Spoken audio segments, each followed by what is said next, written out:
Bonjour, alors cette première quinzaine de novembre, comme je vous l'avais annoncé dans les précédentes vidéos, a marqué un changement de régime assez net sur les marchés en liaison avec au moins temporairement une fin, un arrêt de la hausse des taux.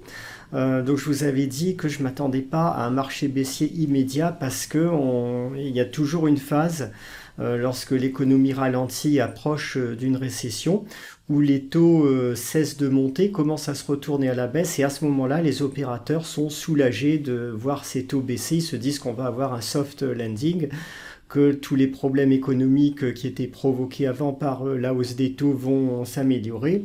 Et du coup, ça déclenche une vague de rebond qui est plus ou moins importante selon les cas de figure sur les marchés. C'est bien ce qu'on a en ce moment. Vous voyez ici le taux à 10 ans américain. Bon, on a clairement une rupture du canal de tendance haussier dans lequel on se trouvait depuis à peu près le mois d'avril-mai 2023. Là, c'est une échelle en log. Je vais passer en linéaire, mais vous allez voir que c'est la même chose exactement qu'on peut constater en linéaire. On a bien ici une rupture du canal de tendance haussier dans lequel on était depuis avril 2023.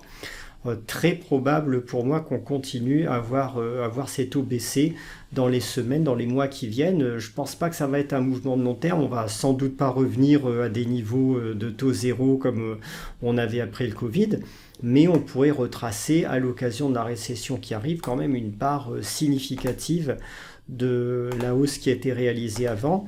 Moi, je me dis que sur le 10 ans américain, si on prend un objectif un peu plus large, on pourrait avoir cette zone-là, 2,7-3% sur le taux à 10 ans comme objectif de retracement. Donc on verra jusqu'où ce changement de tendance nous mène, mais enfin c'est significatif.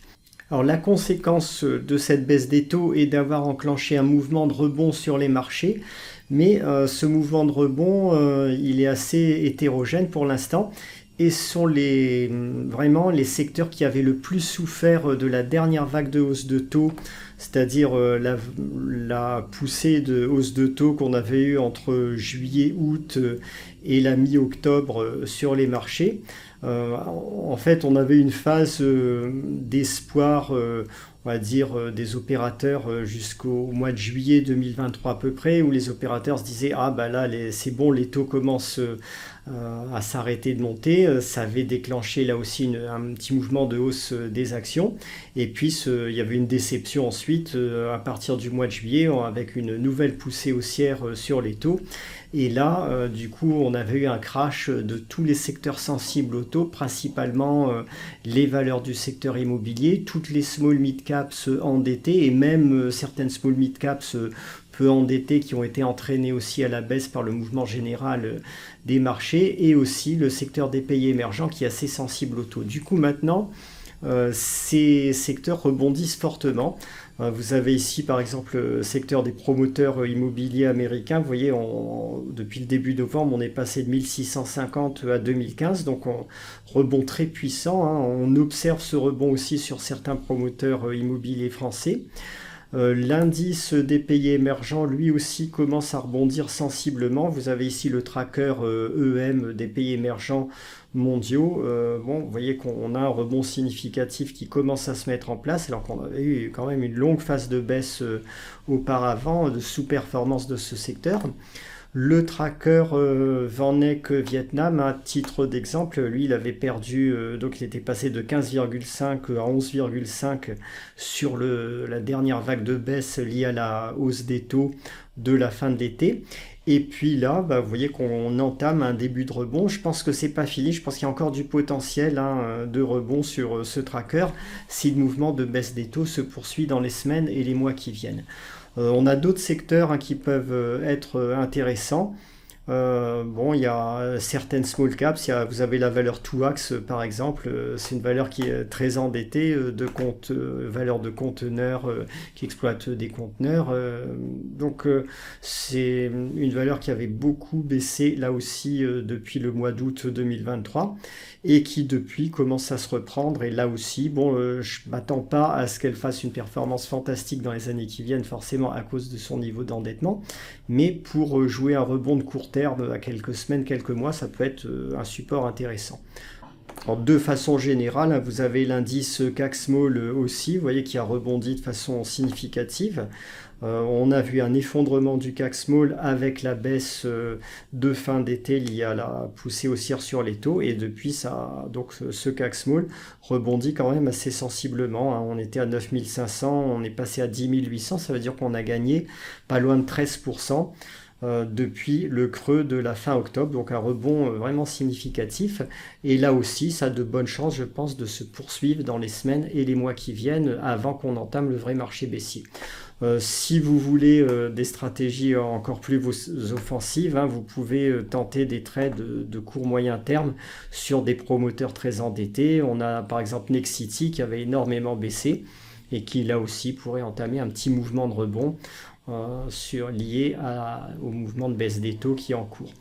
On a d'autres secteurs moins risqués, d'autres sociétés moins risquées du secteur immobilier comme ICAD par exemple, qui est quand même nettement moins endetté que Nexity, mais qui là aussi avait quand même bien souffert, hein, depuis, vous voyez, sur ICAD on était à 48 en mars 2023 et on est tombé en dessous de 30 au mois d'octobre, et là aussi on commence à entamer un rebond, et je pense que ce rebond, il a de quoi se développer aussi dans les semaines et les mois qui viennent. Alors, de façon générale, hein, si vous êtes intéressé par des trades de court terme sur ce thème de la baisse des taux, et ben vous pouvez sur un screener, et si j'ai Uncle Stock, mais sur n'importe quel type de screener, vous pouvez en ce moment même chercher des valeurs qui ont beaucoup baissé sur les 3 derniers mois, c'est-à-dire la hausse de fin d'été. Ensuite, il faudra mettre 4 mois ou 5 mois.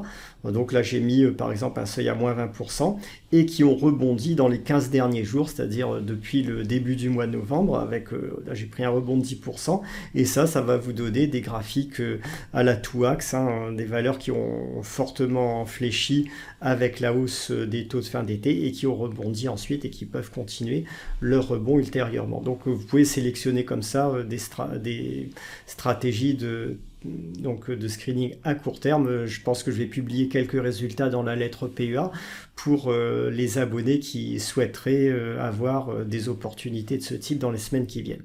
Donc ça, c'était pour ce qu'on avait à dire sur le court terme. Et maintenant, la grosse question est de savoir jusqu'à quand ce rebond peut durer et à quel moment on va entrer dans la phase suivante, qui sera la récession proprement dite et le mouvement de baisse générale des marchés. Donc il y a à ce niveau, hein, il faudra bien sûr suivre la courbe des taux 10 ans moins 2 ans. Lorsqu'on va repasser la barre du zéro, c'est-à-dire que lorsque la courbe des taux cessera d'être inversée, on aura un signal d'alerte de récession à court terme. Et ensuite, il y a un indicateur, à mon avis, très intéressant à suivre qui porte sur la liquidité, qui sont les repos. Alors, les repos, on a eu une grosse réserve de liquidité qui s'est constituée en post-Covid sous la forme des repos qui sont déposés auprès de la Fed. On a plafonné à plus de 2000 milliards de dollars. Jusqu'à peu près jusqu'à la fin du mois de mai 2023, on était encore à 2200 milliards, et depuis, ces repos sont en train de baisser fortement. Donc jusqu'ici, cette baisse des repos, elle permet de compenser les drainages de liquidités qui sont faits sur les marchés par le renflouement des caisses du Trésor américain. On a beaucoup d'émissions de dette en ce moment par le Trésor américain, donc ça draine forcément des liquidités puisque les opérateurs vont piocher dans leur cash pour acheter ces bons du Trésor. Et évidemment, on a aussi comme source de drainage de liquidité la réduction de taille du bilan de la Fed. Donc ces repos, pour l'instant, ils compensent. On a ces réserves de liquidité qui sont consommées, et ça s'équilibre à peu près, hein. Là, vous avez la courbe bleue synthétique que je suis du niveau de liquidité disponible pour le marché. Vous voyez que même sur le mois de septembre, on remonte légèrement. Donc après, le marché du coup réagit positivement à cette hausse. Mais lorsque ces repos vont approcher de la barre du zéro, évidemment, il n'y aura plus de sources de liquidité disponibles pour compenser les deux autres phénomènes. Et là, ça va poser de gros problèmes sans doute au marché. Alors, si on suit le rythme actuel de consommation de cash sur ces repos, on est à peu près à 220-230 milliards de dollars par mois. Là, il restait à peu près 944 milliards. Donc, si on extrapole, hein, il nous reste à peu près 4 mois, on va dire. Donc, ça nous mènerait à la mi-mars ou à la fin mars.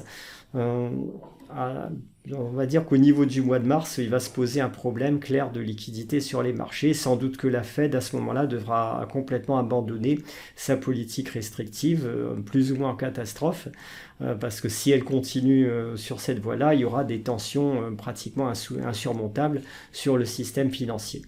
Donc, en résumé, si on suit les courbes, ces courbes de 10 ans et cette courbe des repos, on peut se dire qu'on a potentiellement quelques semaines, quelques mois sans doute devant nous. Difficile de vous dire si ça va durer jusqu'au mois de janvier, février 2024, peut-être mars. Dans tous les cas, je ne pense pas du tout que le rebond actuel qui est enclenché par le retournement à la baisse des taux longs puisse durer au-delà du mois de mars 2024. Il faudra affiner ça. Je pense que ça va au moins durer jusqu'à la fin de l'année. Par contre, hein, ça, c'est assez vraisemblable. Après, il y aura une fenêtre de tir pour le retournement qui se situera, à mon avis, entre janvier et mars 2024.